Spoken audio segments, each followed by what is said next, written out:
আজকে যদি তুমি কারোর সাথে রিলেশনশিপে থাকো, তাকে আপডেটেড রাখা তোমার জীবনে কি কি চলছে প্রত্যেকটা মুহূর্তে খুবই সিম্পল ব্যাপার, কিন্তু এটা সব থেকে গুরুত্বপূর্ণ ব্যাপার। এটা শুধু মিনিটে মিনিটে কনস্ট্যান্ট টেক্সট করার ব্যাপারটা নয়, এটা আমি আমার পার্টনারকে ইম্পর্টেন্স দিচ্ছি। যদি তোমার পার্টনার সারা দিন একটা রেসপন্সের জন্য ওয়েট করে থাকে, the bare minimum that you can do is update them. কেন তুমি সারাদিন বিজি ছিলে, কেন তুমি একটা টেক্সট করার সুযোগ পাওনি তাকে, সেটা বলা। এটার মানে আমি অপর দিকের মানুষটাকে রেসপেক্ট করি, আমি অপর দিকের মানুষটাকে কনসিডার করি একটা মানুষ হিসেবে। আমরা সবাই অ্যাডাল্ট, আমাদের সবার কাজ আছে, আমরা সেটা সবাই জানি, কিন্তু আমরা যেটা বুঝি না সেটা হচ্ছে মাত্র 10 সেকেন্ড লাগে একটা মেসেজ টাইপ করতে। কারোর কাছে 10 সেকেন্ড নেই। প্রত্যেক দিনে এমন অনেক কিছু কাজই আছে যেগুলো তুমি কোনোভাবে চাইলেও ইগনোর করতে পারবে না, যতই বিজি থাকো না কেন। তুমি কি জল খাচ্ছ না সারাদিনে, তুমি কি বাথরুমে যাচ্ছ না? তেমনই আরেকটা বেসিক জিনিস, তুমি যদি একটা কোনো সম্পর্কে থাকো, অপর দিকের মানুষটাকে আপডেট করা। এই যে সবাই আজকালকার দিনে একই কথা বলে যে আমার পার্টনার আমাকে ট্রাস্ট করে না, আমি আমার পার্টনারকে কোনোভাবেই ট্রাস্ট করতে পারছি না, তার কারণ হচ্ছে তাদের দুজনের মধ্যে বেসিক কমিউনিকেশনটাই নেই। Communication builds trust. একটা সিম্পল টেক্সট,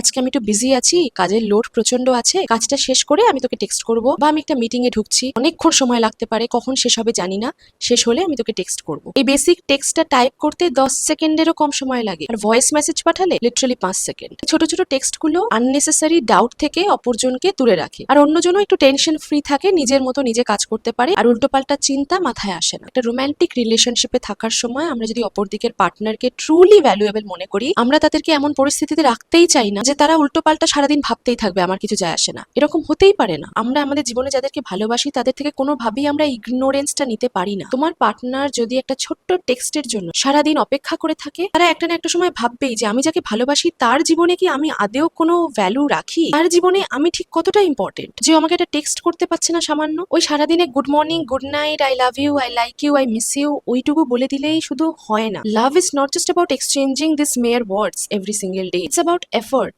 তুমি কতটা এফোর্ট দিচ্ছ একটা রিলেশনশিপ টিকিয়ে রাখার জন্য, বিকজ এটা তোমার রক্তের সম্পর্ক নয় যে তুমি ইগনোর করবে তাও টিকে যাবে, কারণ at the end of the day they are your parents or siblings. এই রিলেশনশিপটা বিল্ড করতে এফোর্ট লাগে। তোমার তরফ থেকে একটা ছোট্ট আপডেট অপরজনের কাছে অনেক বেশি মিনিংফুল, যতটা মিনিংফুল ইভেন তুমিও ভাবো না। আর আমরা যাকে ভালোবাসি আমরা তাকে টেনশন দিতে ভালোবাসি না, তাই না?